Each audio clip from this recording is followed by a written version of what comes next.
નમસ્કાર દર્શક મિત્રો, આપ જોઈ રહ્યા છો ક્રાઇમ ન્યૂઝ. હવે જોઈએ અગત્યના સમાચાર. સુરતમાં થયેલી ઓએનજીસી વોચમેનની હત્યાના ચોંકાવનારા બનાવમાં એક મહત્વનો વળાંક આવ્યો છે. સુરત ક્રાઇમ બ્રાન્ચે આ કેસમાં 2 આરોપીઓને બિહારથી ઝડપી પાડ્યા છે. ગત જાન્યુઆરીમાં ઈચ્છાપોર વિસ્તારમાં ઓએનજીસી કંપનીમાં કામ કરતા રોહિત ગિરી મકસુદગીરીની હત્યા થઈ હતી. 3 અજાણ્યા શખ્સોએ તેમના પર ફાયરિંગ કરી હત્યા કરી હતી.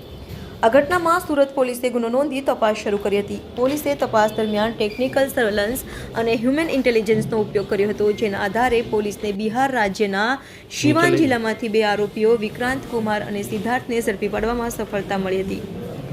આરોપીઓને ઝડપી પાડવામાં સુરત ક્રાઇમ બ્રાન્ચની ટીમે મહત્વની ભૂમિકા ભજવી હતી. હાલમાં આરોપીઓને સુરત લાવવાની કાર્યવાહી હાથ ધરવામાં આવી રહી છે. 2 જાન્યુઆરીએ વહેલી સવારે 6 વાગે ભાટપોર ગામમાં મહિન્દ્રાના વર્કશોપની પાછળ એક રોહિતગીરી મકસદગીરી નામના એક ઓએનજીસીના સિક્યુરિટી ગાર્ડના પેટમાં છરી મારી અને હત્યા કરવાની એક ડેડ બોડી મળી આવેલી વહેલી સવારે. જ્યારે ડેડ બોડીને ખાતરી કરી તે ઓએનજીસીમાં સિક્યુરિટી ગાર્ડ હતો અને નોકરી પરથી છૂટ્યા બાદ પરત જતો હતો. એ દરમિયાન વહેલી સવારે એના ઉપર ચપ્પુ અને હથોડીના ઘા મારી એનું મૃત્યુ નિપજાવવામાં આવ્યું હતું. બાજુમાંથી છરીના ઘા આપણે છરી અને હથોડી પણ મળી આવ્યા હતા.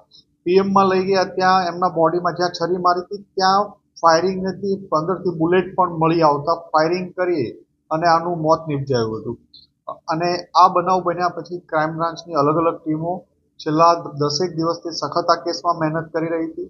એમાં પોલીસ ઇન્સ્પેક્ટર આરઆઈ જાડેજા અને પીઆઈ જૈન ગોસ્વામીની ટીમને માહિતી મળતા એ બંને પીઆઈ તથા એમના 2 પીએસઆઈ ભાટી, પીએસઆઈ દેસાણી અને બીજા 6 માણસોની ટીમ 10 માણસોની ટીમ છેલ્લા 8 દિવસથી મહારાષ્ટ્ર, ઉત્તર પ્રદેશ અને છેલ્લે બિહારના સિવાન જિલ્લામાંથી પરમ દિવસે મોડી રાત્રે એક ઓપરેશન હાથ ધરી વિક્રાંત રામબાબુસિંહ રાજપૂત અને એનો નાનો ભાઈ સિદ્ધાર્થ રામબાબુસિંહ રાજપૂત નાઓની ધરપકડ કરી ત્યાંથી ટ્રાન્ઝિટ રિમાન્ડ લઈ અને અહીંયા 4 દિવસના રિમાન્ડ લઈને લાવવામાં આવ્યા છે.